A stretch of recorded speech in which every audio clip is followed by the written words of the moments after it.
L'enjeu du débat qui s'ouvre, là, on entre dans une longue période de débat qui a été souhaitée par le président de la République et dont il me semble que l'enjeu principal est de permettre une délibération collective, une réflexion collective de notre société autour de la question de la fin de vie et de la mort. La mort a été beaucoup renvoyée à la médecine depuis plusieurs décennies, hein, mais elle est devenue presque une spécialité de la médecine et des soignants et du monde hospitalier. Elle a quitté le domicile et la communauté humaine pour devenir du coup beaucoup plus technique et beaucoup plus isolée. Et il me semble que l'enjeu d'en discuter ensemble, c'est de pouvoir faire des choix collectifs, c'est de penser ces choix collectifs. Qu'est-ce que notre société souhaite dire à ce sujet, qu'est-ce qu'elle souhaite dire aux personnes qui sont concernées par cette question de la fin de vie et de la mort, et qu'est-ce qu'elle souhaite aussi que les soignants portent comme message auprès de ces personnes-là. Nous, les soignants qui sommes auprès des personnes en fin de vie, mon métier c'est d'être médecin de soins palliatifs à Narbonne, dans l'Aude, et donc d'accompagner des personnes gravement malades. Alors on n'accompagne pas seulement des personnes en fin de vie, mais on accompagne des personnes qui vivent en situation d'incertitude. C'est-à-dire que la maladie grave met en situation d'incertitude, même si elles sont éloignées de leur fin de vie. Et cette incertitude est difficile, cette incertitude qui remet notre mortalité au cœur de la réflexion, elle est difficile à vivre et elle nécessite un accompagnement particulier. Ça, c'est notre métier de soignant et on le fait au nom d'une société qui a des choses à dire sur cette question-là. Et il me semble que l'enjeu des mois qui viennent, c'est qu'on puisse collectivement se réapproprier cette question et déterminer ensemble qu'est-ce qu'on veut comme société. Je crois qu'il y a là un vrai choix de société et je trouve vraiment intéressant que ce choix soit parlé, que les différentes alternatives soient nommées pour qu'on puisse ensuite choisir ensemble ce qu'on souhaite pour notre fin de vie, pour celle de nos proches et puis pour notre société. Alors ça, c'est les grands enjeux. Les grands enjeux. Après, ces grands enjeux sont vraiment dans un cadre. Donc si on part de la loi Leonetti, oui. Enfin la dernière, bon, qu'est-ce qui va pas? Qu'est-ce qui manque? On part du principe donc qu'il manque ou que quelque chose ne va pas.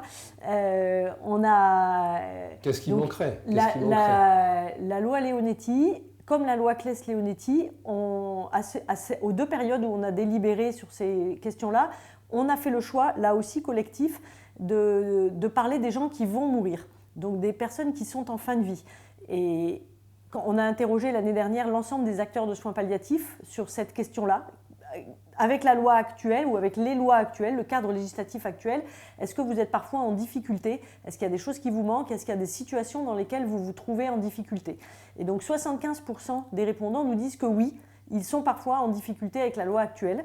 Et on leur a demandé, puisque c'était un questionnaire avec des questions ouvertes, on leur a demandé qu'est-ce qui les mettait en difficulté. Et ce qui était relativement contre-intuitif, c'est que la réponse, c'est que ce qui les met en difficulté, en premier, ce sont des difficultés liées à l'organisation et à l'accès aux soins.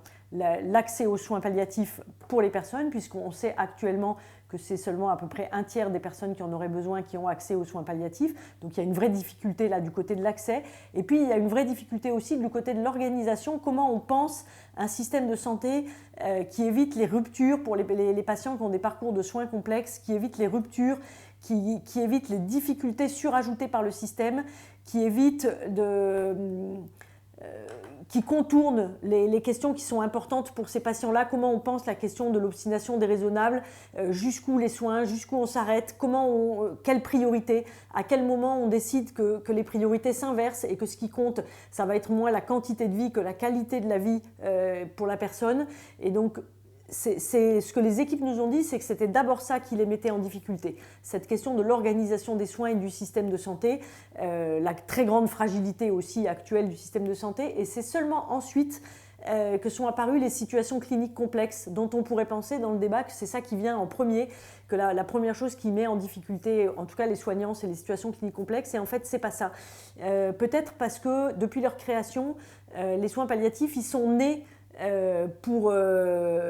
pour inventer des solutions à ces situations cliniques complexes. Et ça, c'est notre travail quotidien de penser ensemble cette complexité, ensemble en équipe, avec les patients et avec leurs proches, et de construire des choses à partir de cette complexité. Alors, il y a bien sûr des situations qui sont plus difficiles que d'autres, mais en tout cas, pour les soignants, quand on leur pose la question, c'est pas ça qui justifierait en premier des changements du cadre, parce qu'en fait, au quotidien, on arrive à construire des solutions pour ces situations quand une prise en charge palliative est possible et offerte.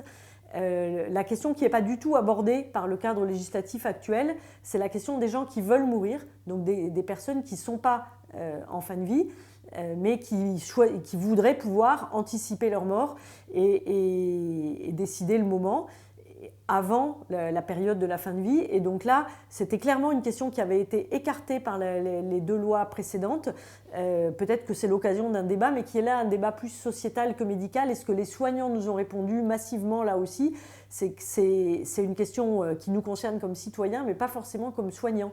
Et donc voilà, est-ce que le débat qui s'ouvre va choisir d'aborder cette question-là ? C'est la porte qui a été ouverte par l'avis 139 du Comité consultatif national d'éthique, qui a redit dans son avis que pour la question des gens qui vont mourir, c'est pas de loi qu'on manque, c'est de moyens. Et que par contre, pour la question des gens qui veulent mourir, il y a là un champ de réflexion qui est à explorer et dans lequel probablement les soignants auront des choses à dire, mais où ils ne sont probablement pas non plus les plus légitimes. Dans cette revendication, enfin, ou dans cette demande en tout cas, de pouvoir choisir le moment de sa fin de vie, il y a aussi une demande d'autonomie et de liberté, et donc avec beaucoup des questions autour de la place des soignants et peut-être d'un paternalisme médical, ou en tout cas d'une place trop grande faite aux soignants et en particulier aux médecins dans les prises de décision. Et bien peut-être que là, c'est le moment de se dire que ces décisions-là n'appartiennent pas aux soignants et aux médecins, et qu'elles doivent sortir de ce monde-là et être discutées collectivement, ce qui correspondait aussi, quand on a interrogé les soignants sur le cadre législatif actuel et puis sur son éventuelle évolution, à la conclusion quasiment unanime de tous les soignants, pas seulement des médecins, qui est que le fait de donner la mort ne fait pas partie du champ du soin, ce n'est pas le travail des soignants, et que donc on peut penser d'autres organisations, ou en tout cas le penser différemment, mais qu'en tout cas ce n'est pas le boulot des soignants. La loi, elle est d'abord, il me semble, avant d'être une réponse à des situations individuelles, elle est d'abord un message collectif. Et je trouve qu'il y a un vrai défi là, que moi je trouve passionnant, c'est quel message collectif on a envie d'envoyer. Parce qu'il me semble que l'idée que la loi pourrait répondre à toutes les situations individuelles est un leurre. On n'y arrivera jamais. Chaque situation est singulière, certaines sont d'une complexité infinie, et le cadre législatif ne peut pas envisager chaque situation. L'objectif du cadre, c'est de dire ce qui est dans le cadre et ce qui est hors du cadre, ce qui est possible et ce qui ne l'est pas. Et puis à l'intérieur du cadre, il me semble que là, il y a un vrai travail des soignants de faire du singulier avec le cadre législatif. Et c'est-à-dire qu'on a besoin d'avoir un cadre qui, à la fois, nous permet de mettre des limites et sur lequel on puisse s'appuyer, et ça c'est très précieux pour nous, et en même temps qu'il soit suffisamment souple pour qu'on puisse avec chaque patient construire le parcours d'accompagnement qui doit être le sien et qu'il souhaite. Et ça, je trouve, en tout cas dans ma pratique quotidienne, que le cadre législatif actuel nous le permet assez bien, c'est-à-dire qu'on a un cadre qui est un vrai appui, qui nous permet de temps en temps de dire ben non, là on sort du cadre, mais en même temps qui nous permet quand même vraiment de faire une médecine du singulier, les soins palliatifs en particulier, mais je pense que toute la médecine devrait être une médecine du singulier, c'est-à-dire de co-construire ensemble avec les patients et leurs proches en fonction de leurs valeurs, de leurs choix, d'un moment, de la temporalité de la maladie, qu'est-ce qui est acceptable, jusqu'où on peut aller, qu'est-ce qu'on souhaite, qu'est-ce qu'on ne veut pas, qu'est-ce qu'on voudrait éviter, qu'est-ce qu'on veut absolument, et de pouvoir... Et ça va être différent d'un patient à l'autre, même avec la même maladie. Et on a absolument besoin d'un cadre législatif qui laisse cette souplesse-là. Plus on cherche à avoir un cadre qui répond à toutes les situations singulières, plus il me semble qu'il se rigidifie et plus ça devient compliqué de faire du singulier. Et c'est un vrai défi collectif là, qui est lancé, et in fine aux parlementaires et au gouvernement, d'arriver à être à la fois à fixer un cadre et en même temps à laisser cette possibilité de faire du singulier. Et moi, je crois que notre travail de soignant, c'est vraiment ça, c'est la construction du singulier. C'est ça qui le rend passionnant, c'est de se dire que pour chaque patient, on va être obligé d'inventer quelque chose. Et c'est cette dimension de créativité du soin qui en fait la valeur et qui crée aussi cette alliance entre les patients et les soignants. On fait alliance ensemble pour trouver des solutions. Et c'est aussi pour ça que je crois que le cadre actuel, finalement, en tout cas pour les personnes en fin de vie, dans l'écrasante majorité des situations, il permet de trouver un chemin et de construire ensemble un chemin, y compris avec le permis et l'interdit. La question de l'anticipation est à mon avis une question différente, même quand ce n'est pas une anticipation à des années, hein, mais en tout cas elle pose des choix différents en termes d'autonomie et de liberté. Et là aussi, je crois que la portée du message collectif est extrêmement importante. On a actuellement, en tout cas c'est la lecture que moi j'en fais, hein, on a un message collectif envoyé par la loi qui dit « vous comptez pour nous, vous avez du prix pour nous et quoi qu'il en coûte, on va vous soulager ». On ne va pas s'obstiner, on ne va pas s'acharner, on doit vous soulager, c'est écrit dans la loi, on doit tout mettre en œuvre pour soulager, y compris si ça doit raccourcir la vie, y compris parfois si ça doit altérer la conscience, mais en tout cas, tout doit être fait dans l'intention de vous soulager et il n'y a aucun moyen dont on pourrait se priver de soulager parce que ça pourrait éventuellement peut-être raccourcir la vie. Et donc ça, c'est l'injonction qui nous est faite par la loi et elle dit aux patients et aussi aux soignants que ça a du prix et que vraiment pour notre société vous êtes important. Plus je vieillis et plus avec les patients j'ai tendance à être explicite et pas seulement implicite et plus ça m'arrive de dire souvent c'est parce que vous comptez pour nous, c'est parce que vous le valez bien. Parce que beaucoup de patients nous disent ah mais c'est compliqué, je ne devrais pas être là, ou on coûte trop cher. Et de pouvoir dire c'est parce que vous le valez bien, et ce n'est pas les soignants qui ont décidé que vous le valez bien, c'est vraiment un message de la société, parce que la loi elle n'est pas votée par les soignants, elle est votée par les députés, et c'est eux qui ont dit qu'on doit tout mettre en œuvre pour vous soulager. Et moi je trouve ce message collectif extrêmement fort, d'abord pour les personnes concernées, parce que parfois quand on a du mal à trouver du sens à ce qu'on vit, de savoir que ça a du sens pour les autres, pour le soignant qui est là et qui dit en tout cas, même si pour vous c'est difficile de donner du sens à ce que vous vivez, pour moi ça a du sens d'être là, mais ça a aussi du sens pour notre société. Et de savoir qu'on compte pour quelqu'un, d'abord pour le soignant qui est là, mais aussi pour le collectif dont on fait partie, il me semble que c'est quelque chose d'extrêmement important et de fort.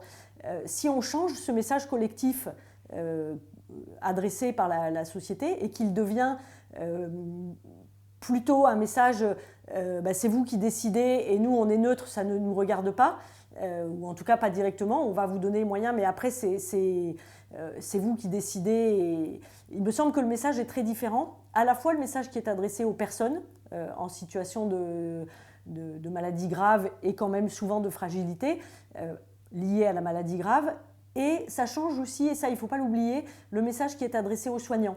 Parce qu'à ce moment-là, le soignant qui est là, il est là en son nom propre, parce que pour lui, ça a du sens.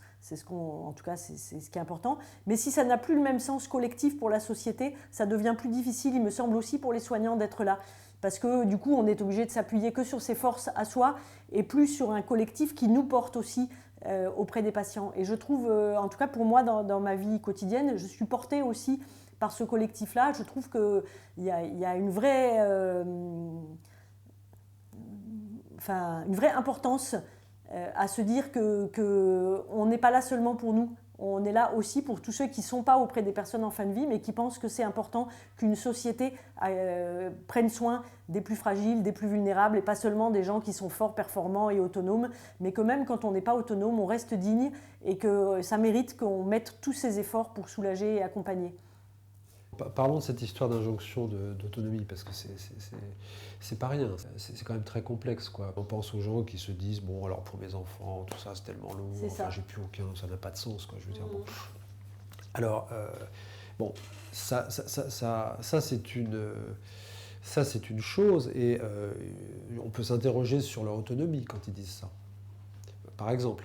Mais il y a aussi l'injonction d'autonomie auprès de gens qui ne peuvent pas, qui ne peuvent pas du tout être autonomes parce qu'ils ne sont plus que dans la souffrance, par exemple. ils ne sont plus, enfin, il n'y a plus moyen de penser. Oui. Je ne suis pas du tout philosophe, donc je suis vraiment une clinicienne, et voilà. Mais en même temps, il me semble qu'il y a une vraie réflexion, et peut-être qu'on aura relevé le défi des mois qui viennent si on arrive à avoir cette réflexion complète sur la question de l'autonomie. Parce que c'est vrai que c'est quelque chose qui prend beaucoup d'importance dans les débats, dans les discussions, et qu'est-ce qui est important pour nous? Comment on comprend cette autonomie? Moi, il me semble qu'on est dans une société, tous, malades ou pas, hein, en bonne santé, où on n'est pas indépendants mais interdépendants, c'est-à-dire qu'on dépend tous les uns des autres. Moi, je suis nulle en voiture. Si j'achète une voiture, c'est bien que quelqu'un m'aide et me donne des conseils ou même le fasse pour moi, encore mieux. Je suis vraiment contente et pourtant je me sens autonome et c'est moi qui conduirai cette voiture, mais néanmoins, je suis contente d'être aidée. Je crois que si on comprend l'autonomie comme la capacité à faire seul, et ben forcément, peu de gens deviennent éligibles. Il me semble que l'autonomie, c'est la capacité à savoir à quel moment on a besoin des autres. Et si on comprend l'autonomie comme ça, à quel moment j'ai besoin des autres, et ben ça ouvre tout un champ du possible d'être là les uns pour les autres à certains moments, que ce soit pour la blonde qui veut s'acheter une voiture ou que ce soit parce qu'on est atteint d'une maladie grave. Et en plus, plus on est fragilisé par la maladie et plus on va avoir besoin d'éprouver le fait que d'autres sont là pour moi et que moi je continue aussi à être là pour eux et à avoir des choses à leur apporter parce qu'ils sont contents de venir me voir, parce que c'est important, parce que moi aussi, pour ce soignant, ben, ça a du sens de discuter avec moi, ça a du sens d'échanger, on a des choses à se partager. Et je crois que cette compréhension-là de l'autonomie comme pas seulement faire seul, mais être capable de savoir quand on a besoin des autres, il me semble que ça permettrait peut-être de penser un peu différemment ces questions-là. Parce que là, il y a en ce moment très fortement, je trouve, une injonction à être autonome qui renvoie à une logique de performance, de capacité. Voilà, enfin, il faut être jeune et bien portant et quelle place on donne dans notre société. Et il me semble que la loi a d'abord comme mission de protéger les plus faibles et les plus fragiles avant de protéger les plus forts. Et donc, il me semble que ça, c'est important de ne pas l'oublier. J'ai été très frappée, j'ai été auditionnée juste quand j'ai été élue présidente de l'ASFAP, donc ça fait maintenant plus de 2 ans. Ma première audition, c'est la première fois que ça m'est arrivé au Sénat. J'ai parlé des personnes en situation de vulnérabilité et il y a une sénatrice qui m'a repris très violemment en me disant « Mais qui vous êtes, madame, pour dire que des gens sont vulnérables ?» Comme si c'était une insulte. Et moi, il me semble que d'abord, c'est un constat. Il y a des gens en situation de vulnérabilité. Et puis, il me semble aussi que c'est une richesse pour notre société qu'il y ait des personnes en situation de vulnérabilité. Et puis, on est tous, il me semble, à des moments de notre vie en situation de vulnérabilité. C'est des choses qui bougent dans le temps. On est à certains moments plus fragile et on a besoin d'être plus soutenu et à d'autres moments moins. Mais moi, je ne crois pas du tout que ce soit du paternalisme. Je crois que c'est le souci les uns des autres qui est important. Et je pense que c'est ça qu'on a aussi à apporter dans le débat qui s'ouvre, c'est ce souci qu'on a les uns pour les autres et les uns des autres. Il me semble que le plus décevant dans ce débat, ce serait d'abord qu'il reste binaire, uniquement tourné vers la question de l'euthanasie, pour ou contre l'euthanasie, alors qu'il y a tellement plus de choses à penser et à développer et que la question de la vie fragilisée, de la vie en situation d'incertitude et d'une telle complexité. Moi, je dis toujours qu'on travaille dans 50 nuances de gris et pas en noir et blanc, et ça serait dommage que le débat reste en noir et blanc et qu'il ne rentre pas dans cette complexité-là. Je trouve que ça serait vraiment dommage. Et puis, ça serait dommage qu'il reste aussi un débat purement théorique. Il me semble que là, et alors là, il y a un défi pour nous les soignants et une responsabilité à prendre notre place dans ce débat.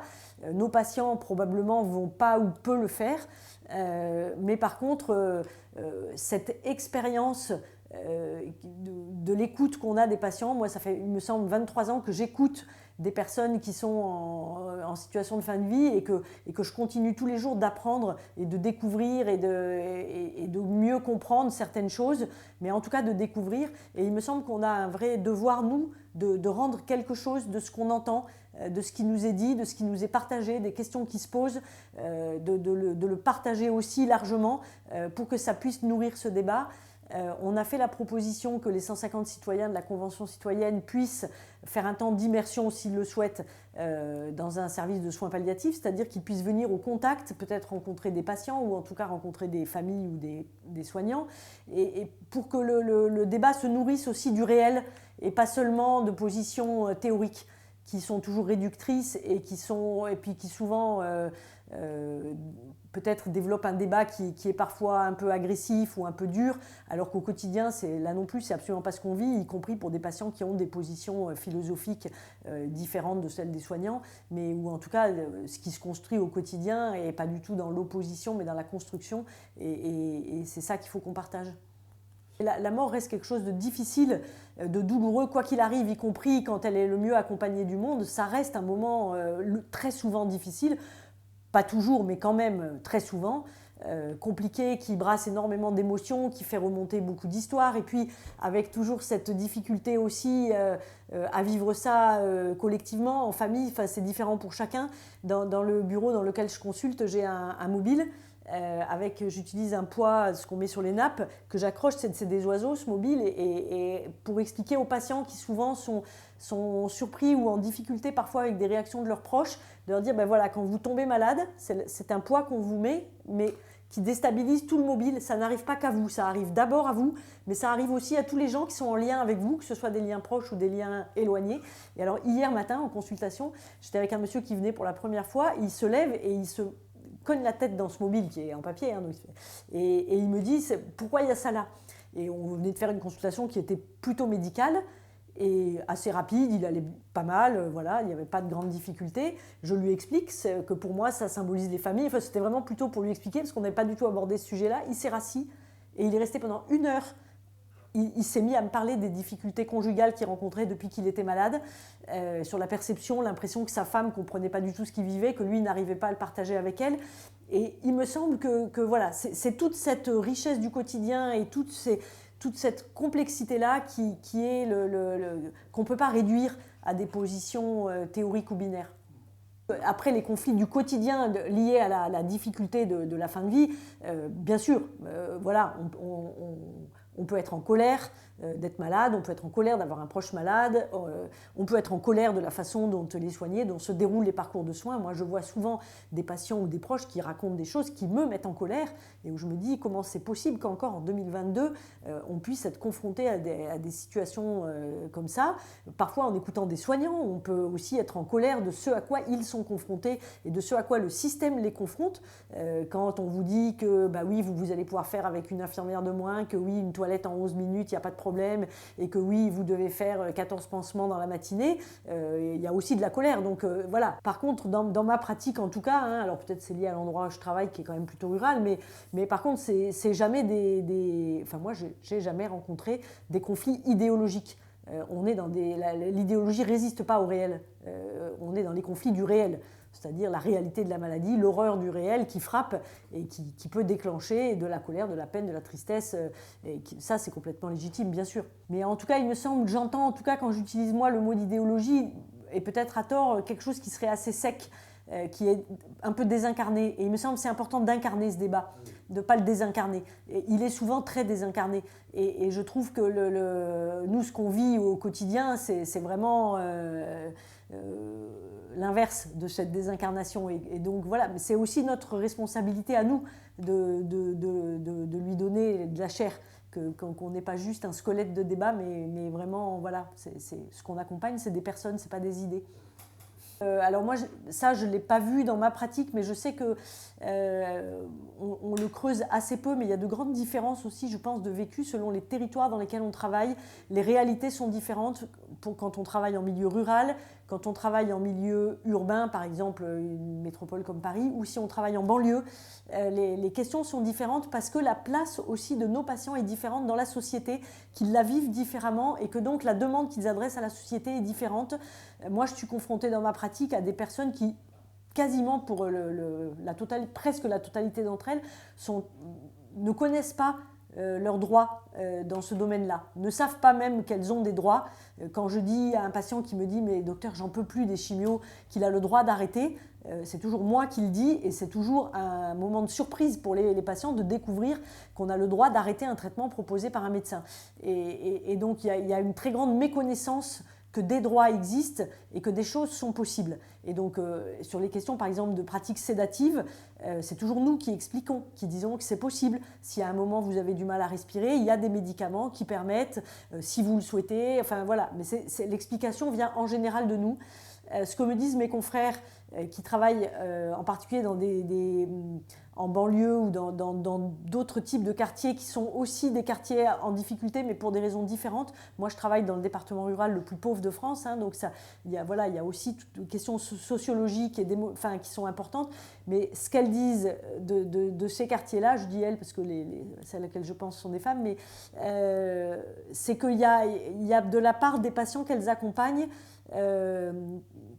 un rapport par exemple très différent à l'obstination déraisonnable, avec quand on suggère que peut-être certains traitements deviennent de l'obstination et que peut-être la balance bénéfice-risque devient défavorable, l'impression pour ces patients d'être abandonnés. C'est parce que je ne le vaux pas.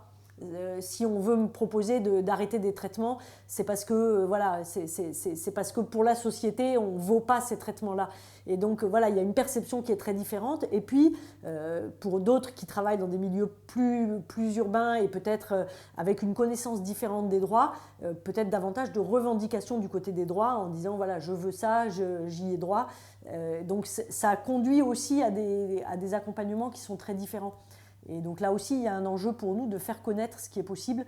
On est quand même très frappés. Le Centre national pour la fin de vie vient de publier une enquête sur le sujet qui montre à quel point les Français sont peu au courant, finalement assez peu concernés, se sentent assez peu concernés.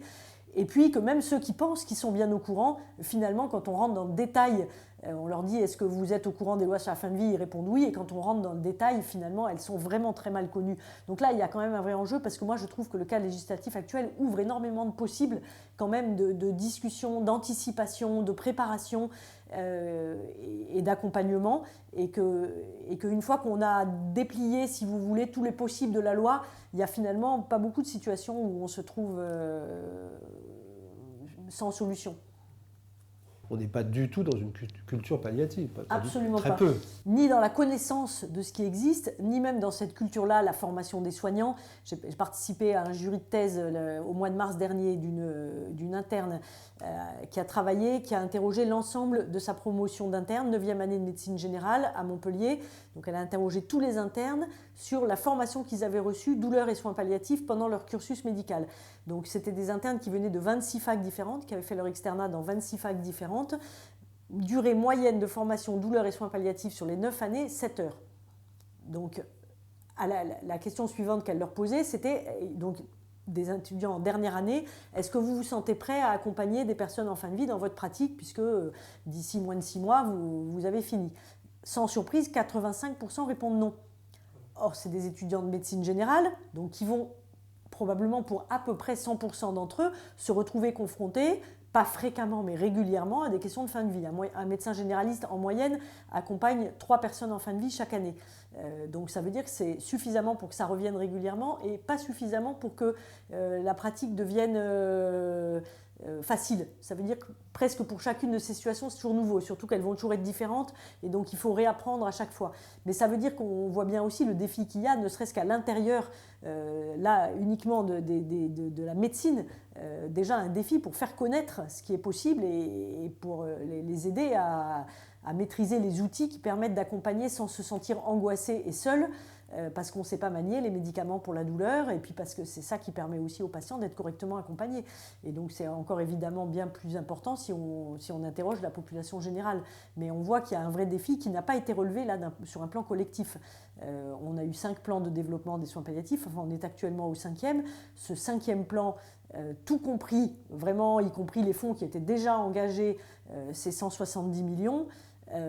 Voilà, ça fait 2 € par Français et par an. On peut déjà dire d'emblée, ça ne fait même pas 2 € par Français et par an, on peut dire d'emblée que ça ne va pas changer la perception de la fin de vie en France, c'est certain. Et donc, quels moyens collectifs aussi on se donne, et c'est l'occasion d'y réfléchir. Il me semble qu'il y a une particularité du débat actuel qui est l'état de l'hôpital actuellement, qui est à mon avis un élément important. Pour 2 raisons. Du côté du débat strictement sur la fin de vie, Tout ce qui va, alors moi ça c'est quelque chose que je mets sur la table dans le débat. En tout cas, on le sent très fort. Ce débat soulève une grande inquiétude chez les soignants, et pas seulement en soins palliatifs. Beaucoup de soignants sont inquiets de la modification du cadre dans lequel ils travaillent, qui pourrait intervenir. Et il me semble qu'en tout cas, tout ce qui peut venir déstabiliser un monde qui est très fragile doit être envisagé avec beaucoup de prudence, il me semble. Donc ça, c'est un élément plutôt de vigilance que je mettrai dans le cadre. Quand on a interrogé les acteurs de soins palliatifs, donc là, je précise bien, il s'agit des acteurs de soins palliatifs, quand on leur a demandé si la loi changeait et que vous étiez impliqués dans l'aide médicale à mourir, quelle serait votre position? Il y en a 30% qui ont refusé de répondre à la question, presque comme si c'était trop difficile pour eux d'envisager ça. 30% qui ont dit qu'ils utiliseraient leur clause de conscience et 30% qui ont dit qu'ils démissionneraient. Moi, j'étais très surprise de ce niveau élevé de démission. Alors, qu'elles se produisent réellement derrière ou non, hein, à mon avis, ce n'est pas ça qui est important. Mais pourquoi on envisage de quitter son poste, surtout s'il y a une alternative avec la clause de conscience. Et il me semble que ça vient dire quelque chose de l'engagement des soignants et du sens que ça a pour eux. Ça a du sens pour nous de faire avec les patients cette promesse de non-abandon. Quoi qu'il arrive, on sera avec vous jusqu'au bout et on ne vous laissera pas tomber. La clause de conscience, elle protège le soignant, elle lui permet de se retirer. Mais je ne crois pas que c'est ce que souhaitent les soignants, de se retirer. Ils souhaitent au contraire pouvoir être là. Et donc du coup, si ce que je fais perd son sens, il vaut mieux s'en aller carrément. Donc c'est comme ça que j'explique, mais en tout cas, il y a vraiment cette vigilance du côté du monde du soin qui est en grande fragilité. Et puis, il me semble aussi que cette fragilité du monde du soin, ces départs massifs de soignants qui s'en vont, il me semble qu'ils ne s'en vont pas pour des raisons financières. Ça fait longtemps que les soignants sont mal payés. Ils s'en vont parce que ça n'a pas de sens. Ce qu'on leur demande n'a pas de sens. Et que peut-être le Covid a été le révélateur, pas du tout le déclencheur, mais un révélateur de se dire, ben non, là, en fait, ça n'a plus de sens ce qu'on me demande et il vaut mieux m'en aller parce que se confronter à la maladie grave et à la mort, c'est difficile. Ça demande du courage. C'est un travail pas facile. Dans le service où je travaille, le week-end dernier, en 4 jours, on a perdu 16 patients. Pour les soignants qui sont au contact de ces patients, c'est vraiment difficile. Et pour rester, on a besoin que ça ait du sens. Et je pense que quand même, on arrive au bout d'un système que moi j'appellerais ultralibéral, qui n'a pas de sens. C'est-à-dire la rentabilité, la performance, on doit être à l'équilibre, on doit même faire des bénéfices, enfin voilà, ça n'a pas de sens. Et il me semble que les soins palliatifs ont quelque chose à dire dans ce débat-là. Il me semble que cette philosophie du soin qui met la personne au centre, qui dit que les soins palliatifs, c'est un éloge de la lenteur, de l'équipe, de l'interdisciplinarité, du respect de la personne, d'aller à son rythme, de prendre le temps de la connaître et de l'accompagner. Il me semble que ça, c'est quelque chose qui pourrait redonner de l'envie aux soignants d'être présents. Il me semble que c'est dommage de se dire que c'est réservé à la fin de vie. Je suis toujours extrêmement peinée quand j'entends un patient me dire « Docteur, c'est la première fois que quelqu'un m'écoute ». C'est quand même dommage qu'il faille arriver à ce moment-là pour trouver un médecin qui a la chance de pouvoir prendre le temps d'écouter vraiment. Parce que parler de ce qui est difficile, ça vient lentement. Parler de la mort et des questions, il faut un petit peu de temps pour y arriver. Il faut être disponible. À la fois, il faut que celui qui écoute soit disponible et que le patient sente cette disponibilité-là. Et il me semble que peut-être il y a un message à faire passer à l'ensemble du monde du soin, que peut-être si on considère différemment ce que c'est que le soin, et que peut-être cette philosophie que sont les soins palliatifs, elle a quelque chose à dire à l'ensemble de ce monde et qui pourrait être une solution pour la crise du soin qu'on rencontre actuellement.